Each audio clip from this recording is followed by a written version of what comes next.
I'm quoting you again, Tom. The fact that economic and other outcomes often differ greatly among individuals, groups, institutions, and nations poses questions to which many people give very different answers. At one end of the spectrum, the belief that those who have been less fortunate are genetically less capable. That's the racist argument, essentially, all right? At the other end, the belief that those less fortunate are victims of other people. Disparities can reflect the plain fact that success in many kinds of endeavors depends on prerequisites peculiar to each endeavor, and a relatively small difference in meeting those prerequisites can mean a very large difference in outcomes, close quote.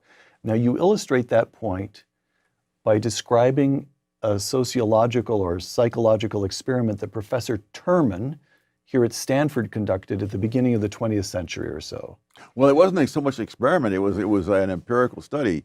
He picked something like 1,500 people who had IQs in the top 1%, and he followed them, or his program did, for a period of more than 50 years to see how they turned out.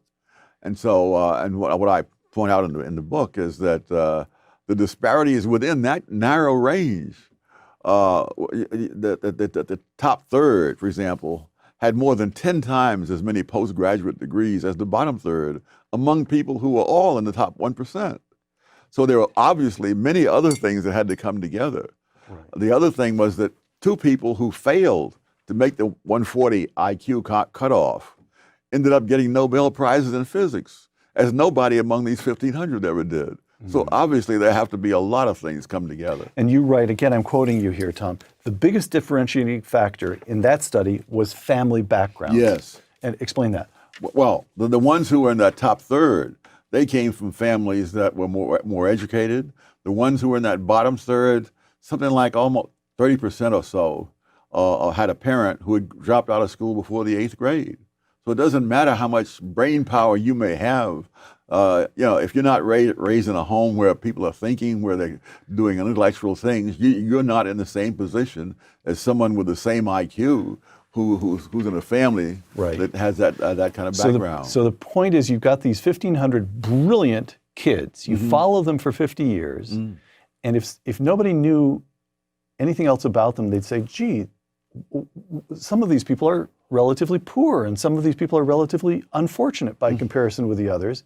And Tom Sowell says, well, the genetic argument is ruled out of bounds immediately because they're all brilliant. They're all in the top 1% in terms of smarts.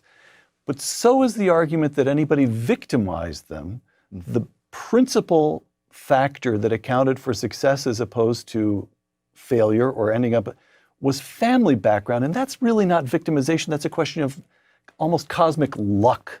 Absolutely. What kind of family? That's right? Is that right?